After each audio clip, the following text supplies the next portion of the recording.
Raul and Leticia, today is a very special day for both of you, because today marks the beginning of your new lives together as one. Under the best of circumstances, marriage can be challenging, even more so when it begins behind the walls of one of the nation's most dangerous maximum security prisons. I can't even touch her or nothing, so he can't even consummate the marriage. The groom, Raul Vidal, has been in California's Pelican Bay State Prison since age 18. I was involved in gang, in the street gang, you know, drugs, violence, all that. We got in a little shootout. There were 6 guys in the car they said I shot at, they were hit and all that, so they gave me 6 life terms for that. Because of his gang affiliation, Vidal is assigned to the secured housing unit, where contact visits are not permitted. Right now, here together, you stand free and apart from all other people in this world, because right now you stand within that charmed circle of your love together. Vidal and his bride, Leticia Jaime, were childhood friends and had reconnected 5 years earlier. Though it's unlikely Vidal will ever be free, Leticia agreed to marry him anyway. Her son, Ruben, stood in as best man. He has a ring to put on your hand. Okay. Oh my God, the dog ring. Get the wedding ring. She seen me, the person inside, that I'm a human being. She opened up her house, her heart. She gave me her family. I, Raul, take thee, Leticia. I, Raul, take thee, Leticia. To be my wedded wife. To be my wedded wife. To have and to hold from this day forward. To have and to hold to this day forward. I'm the black sheep of my family. I'm the only one that ever been in prison. I, Leticia, take the Raul. To be my wedded husband. To be my wedded husband. To have and to hold from this day forward. To have and to hold from this day forward. I have been thinking about the sacrifice she made. You know, how much she loves me to do something like that. As you take this ring and place it on her hand, Raul, will you repeat after me? I give you this ring. I give you this ring. As a symbol and commitment in marriage. She knows that the possibility of getting out are slim to none. And she accepted that. This is the first day of the rest of your lives together. And we would all hope that tomorrow would be even happier. You may kiss your lovely bride. Though there will be no reception or first dance for this couple, the odds aren't totally against them. According to one study, unions in which one partner is incarcerated are less likely to end in divorce than a conventional marriage. But it gives me the hope, it gives me to feel love. She's just a friend, I'm a friend, and you know, we just got married, so to show love for each other.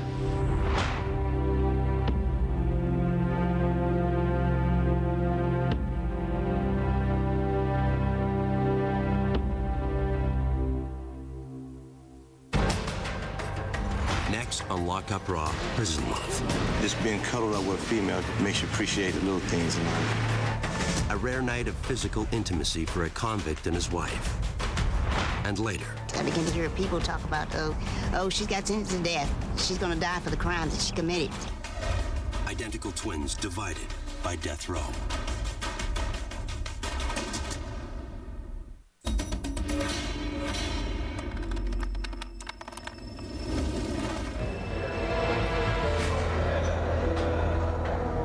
Prison inmates don't have a lot to look forward to, so visitations are a big deal. For some of these inmates, you know, they haven't seen a child or a wife or a parent in years, so it's a very dramatic time when they come to visit them. And in lockup, these visitations have provided some of the most compelling moments in the series.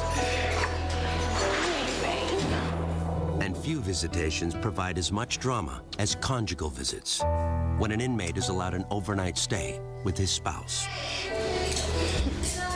It makes you appreciate the little things in life. When we met Ron Golden at California's Kern Valley State Prison, he was serving a 22-year sentence for armed robbery and assaults on correctional staff. He claimed that his recent marriage to a childhood friend helped turn him around. Before I was married, I was always in a lot of fist fights and riots or whatever, in and out of hole. Golden's improved behavior earned him the right to a 46-hour conjugal visit with his wife in one of the prison's family cottages. But before the visit begins, Hope Golden must pass through security. Do you have your ID? It's in here. Right. Can you get it for me? It's inside in an envelope. Can you get it for me? Okay. When Ron's wife, Hope, showed up, we thought we'd just get shots of her being processed, coming through the metal detector, opening her bag, getting shots of her and the CO there going through her things. Then it turned into a bit of a scene. Okay, baby oils can't go in either. That wasn't on the list. That's a lubricant. Like, this isn't factory sealed, it can't go in. Everything has to be factory sealed. And this is not in a clear bottle, and it's unopened, and it contains alcohol in it. Everything that is made like that has alcohol in it. Anything that contains alcohol, it specifies in the rules. Everything just about has alcohol in it. It appeared that some of the things that she was bringing in were not allowed, and Hope was not very happy about that. So as things were being pulled out of her bag, Hope started to get a little angry. We're gonna go ahead and let you take one of these in. I need both of those. You can't tell me that I can't use my personal hygiene for my body. I need both of those. Okay, I just talked to my supervisor and she said... Can I speak with her, please? Because you guys are going a little bit to the extreme. Okay, I'm just letting you know that the department's policy... And I'm asking you for some advice. You're asking me to come in here without any type of lotion or oil for my skin. I'm a woman. You guys are really going to the extreme right now. No products with alcohol are allowed. You need to abide by our policies, ma'am. After coming dangerously close to being denied her visit, Hope is allowed to proceed to the prison's gated conjugal unit. There's good things and bad things that you have to go through to get here. Hope says the difficulties of a prison visit are worth it. I knew who he was before I started coming to see him at the prison, and I liked him then because we were friends first.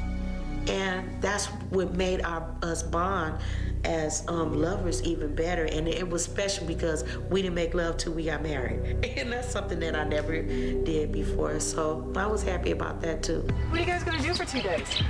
Well, we're gonna have fun. We're gonna probably do a lot of exercise, jumping jacks and stuff. Liar. Golden is finally escorted across the prison yard to the Family Visitation Center. His long-awaited reunion with his wife is just moments away. I'm feeling marvelous, extremely excited.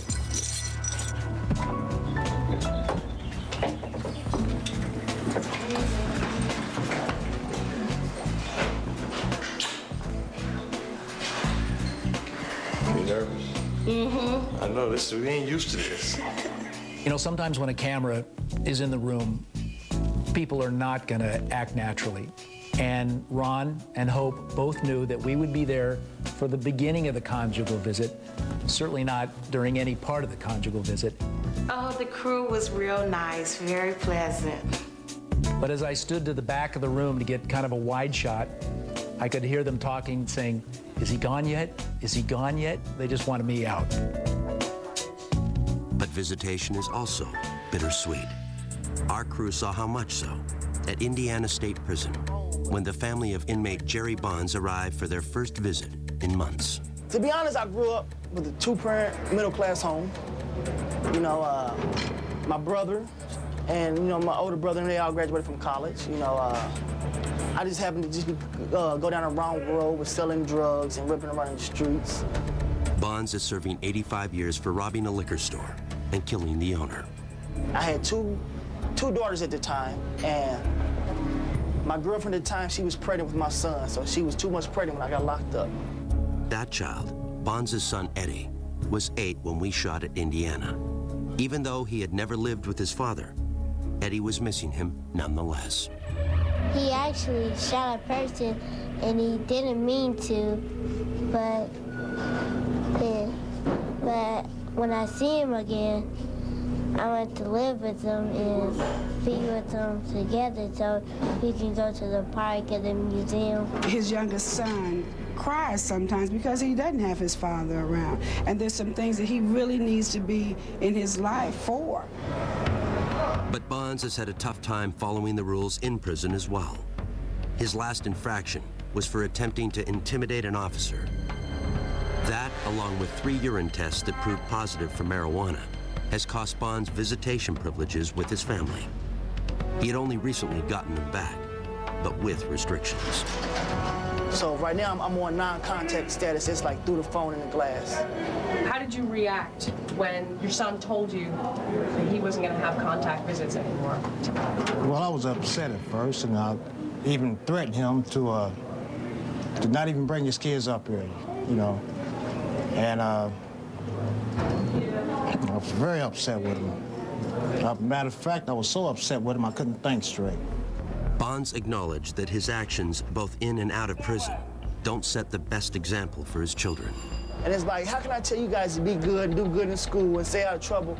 And every time you come and see me, I'm on restriction from visits, or I can't have visits because I'm in trouble. And they're like, well, you're kind of a hypocrite, Dad. You know, you're telling me to be good, but you're not being good. Our crew caught up with Bonds shortly before his first visit with his children and parents in months. Your clothes are pressed, your boots look like shiny new. You want to look kind of speed because it is a special day. You know, because your family do come, they came from so far. It puts a smile on their face and see, okay, you are doing okay. You know, because they worry about me here. But first, Bonds would need to pass pre-visitation security measures, starting with his freshly pressed clothes. All right, do me a favor, go ahead and completely disrobe. Despite the fact that he will not have physical contact, Bonds, like every other Indiana inmate, is strip searched prior to visitation. All right, this time open your mouth, please. Put your fingers in, spread your cheeks apart. Upper lip up, please. Lower lip down. Can you look inside your nose, please? Authorities must ensure that inmates are not attempting to pass contraband to the outside. Turn back around, squat, cough. All right, go ahead and get dressed. Meanwhile, the Bonds family has to pass through security as well. And even though it was nearly a 3-hour drive to get here, Jerry Bonds Sr. feels it's worth it. When a person is down, you really have to be there for them, you know? So what we try to relay back to Jerry is that we hope you get out of here sometime soon. And then when you do get out, you know, to pick up where you left off and show these kids that they're not just coming up here for, you know, nothing at all. I'm just anxious, man. I want to see him so bad. I wish I could touch him and hug him, but I guess this is better than nothing. Finally, the waiting is over. What's up, man? What's up? How y'all doing? Good. Y'all looking cute. Thank you. Look up, let me see you. Let me get a smile, man. I ain't seen you in a while. How you doing in school? What grade you going to, Eddie? Well, the hardest part is like seeing him behind the glass and he's in here and stuff. So I really want him to get out. When his kids can't hug him, like I told him, he's hurting his kids. You know, I can stand the hurt, but sometimes kids can't. What's wrong with Granddaddy? Let me speak to him. Hold on.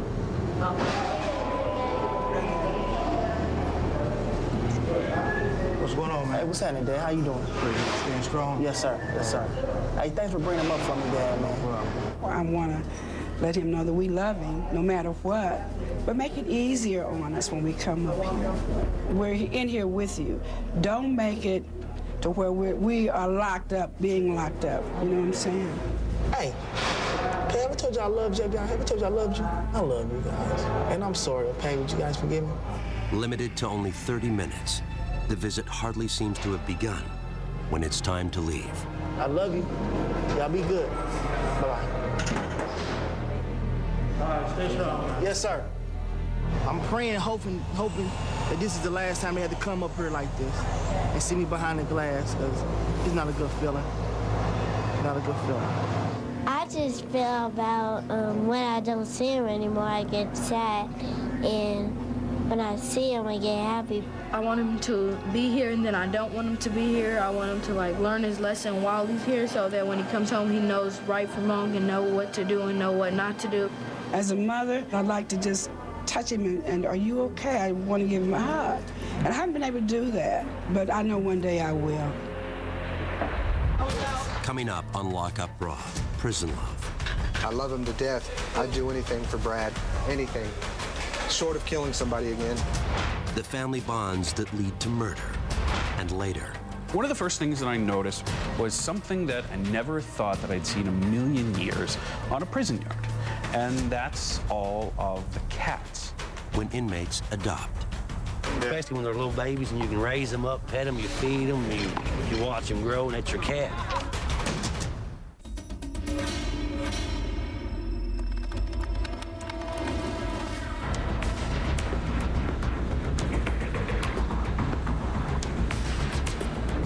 The bond one inmate might develop with another is often the only thing that helps them survive the bleak existence of a life behind bars. In some cases, those bonds have existed their entire lives. Over the years, lockup crews have discovered a surprising number of family members serving time together. But few have ever had to face the difficult circumstances that confronted Yvette and Doris Gay. Being on death row was like I needed to be with my sister. The identical twins, both convicted of murder for helping Yvette's former boyfriend carry out a triple homicide, were sent to the North Carolina Correctional Institution for Women. Doris got a life sentence. Yvette was condemned to die.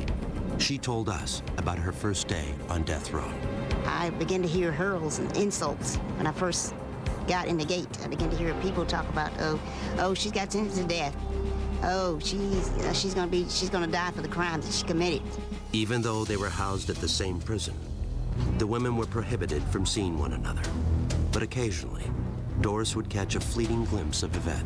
And I would go by the chapel, and I see my sister. She'll be in the window, and I walk by with a group of ladies, and everybody would say, well, Doris, there's your sister. And I said, God, there she is. And I said, Lord, I wish she was out here, And I hated to go by there just to see her, and it hurt my heart, and I would ache. After 6 years of separation, Yvette's punishment was reduced to a life sentence, meaning she could leave death row and reunite with Doris. I was so excited for her, and she came and hugged me, and we were crying and kissing and hugging, and it was like a great reunion. I started crying. I got emotional, and I just began to praise God. Though they can see each other on the yard, prison officials won't let the sisters share a cell for security reasons. They think we're the same person in the same dorm, the officers, and they get confused. It's interesting and kind of unusual for corrections because if you're not paying attention, you don't know who you're talking to. Is one of the reasons why we house them separately. Look how I look. Yeah, you look wonderful. You look wonderful. Yeah.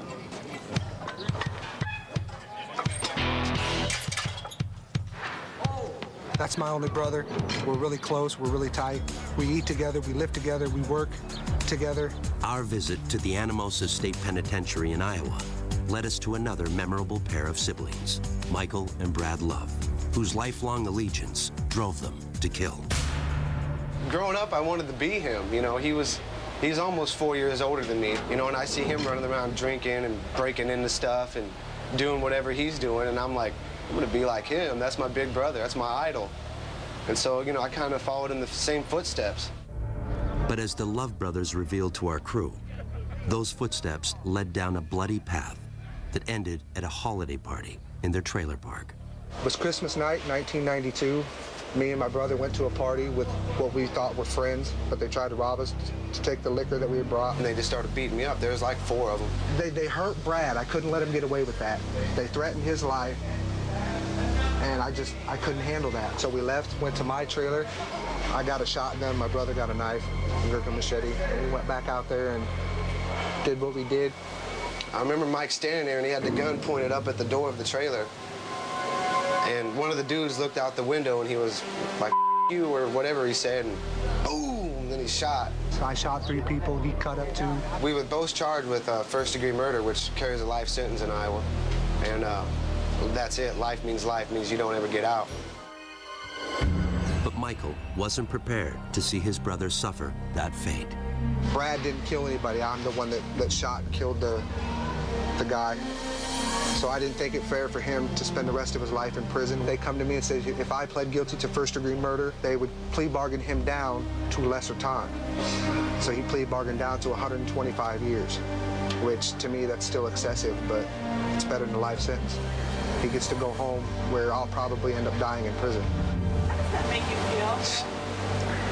Makes me feel like a piece of really, man. Here, my only brother, and because of something we did, and we did it together, and you know, he takes responsibility for his own actions. I don't know, man, it makes me feel like I'm that tall because I let it happen. I think in my mind that he's here because of me, so I carry that guilt around every day. He was 18, he turned 18 in county jail. He had a whole life ahead of him. He could have been a pro football player or a rock star, whatever he wanted to be. And I feel in my mind and my heart that I ruined that for him. And there's no way to explain how much guilt I carry around. The Love brothers were initially incarcerated together at another Iowa prison. But once again, Brad followed Michael, and the result was more violence. The last fight that we got into, this guy told on my brother for smoking weed. Mike told me, he said, here, I'm gonna go beat him up. He's like, I want you to shoot jiggers, watch out for us. I said, all right. So I was standing outside the cell, and Mike goes in there, and I don't know what made me do it, but I look in the window, and it was only supposed to be one dude in there, but there was two guys, and they was trying to get on Mike. And I was like, no, you know, that ain't gonna happen. So I ran in there, and I grabbed the other dude, and beat him up pretty bad. And then they shipped me out, and then that was it. Yeah, it sucked. Brad was transferred to Anamosa, only to find a long-lost relative was already doing his own time there. My father was in here messing with kids, and, you know, I ain't cool with that. And he tried talking to me, but I told him, I said, dude, I just can't, I ain't got no respect for you for what you did. I hate that. That's the worst crime that you can do, including the crime that I did of murder. I think that's worse. In 2003, their father died of a heart attack while still incarcerated. When their mother became ill, authorities approved Michael's request to be moved closer to her home, which reunited the brothers at Anamosa.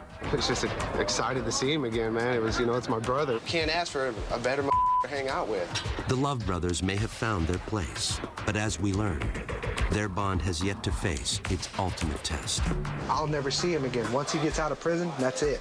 I'll never be able to visit my brother again because of Iowa law. Anybody on paper or parole can never visit anybody while they're incarcerated. Yvette and Doris Gay know all about that. Since our visit to the North Carolina Correctional Institution for Women, Doris has been paroled. The soonest she will be allowed to visit Yvette is in 2012, when her probation expires. Brad and Michael Love have more time. Brad is currently eligible, but has not yet made parole. So we're going to spend as many years together here as we can. I love him to death. I'd do anything for Brad, anything, short of killing somebody again. Coming up on Lock Up Raw, Prison Love. These cats is their kids. And you mess with one of the cats, I mean, these cats is their family. That's all they've got. The special bond between prisoner and pet. It's like anything, treat with love and respect, it'll treat you with love and respect back.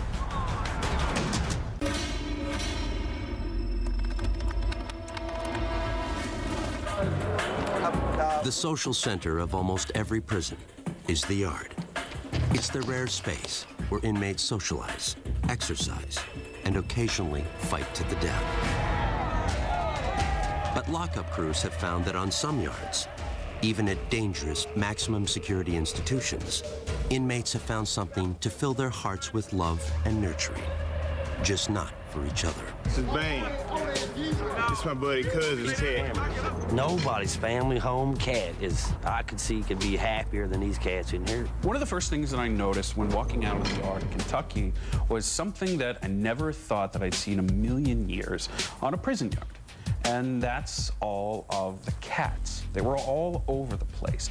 Nobody remembers exactly when dozens of stray cats began to adopt Kentucky State Prison as their home. And as our crew discovered, the inmates were more than happy to adopt the cats as pets. Especially when they're little babies and you can raise them up, pet them, you feed them, you watch them grow, and that's your cat. They're like a kid. It was really amazing to see all of these felons, the guys that were in the state's maximum security penitentiary, with cats climbing all over them. They had them up on their shoulders, they were petting them constantly, and it was really interesting how the inmates had developed very, very nurturing relationships with these cats. We've got all kinds of cats, and you've got these guys here that these cats is their kids. And you mess with one of the cats, I mean, it's just like messing with my kids at home. I mean, these cats is their family. That's all they've got. And like any proud parent, the inmates shared photos of their favorite felines. We cat lovers up here. Now here comes one. This is a monster right here. People had specific cats, and if you didn't want anything to happen to that cat, the last thing you were going to do is commit an act of violence that would send you to segregation where you couldn't care for it anymore. So in this funny little way, the cats contributed to a lower level of violence on that yard. The vet comes once a month. You can buy dry food and medicine and toys and stuff like that. So guys work hard at their jobs to earn their money, and they'll spend it on. And sometimes their bet deal's 60, 70, 80 bucks. Takes everything they've got. Come on. Just give me some room.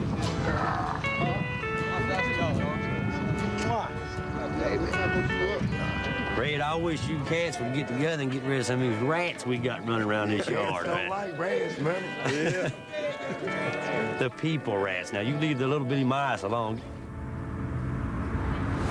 We found an even more unlikely bond at California State Prison, Corcoran.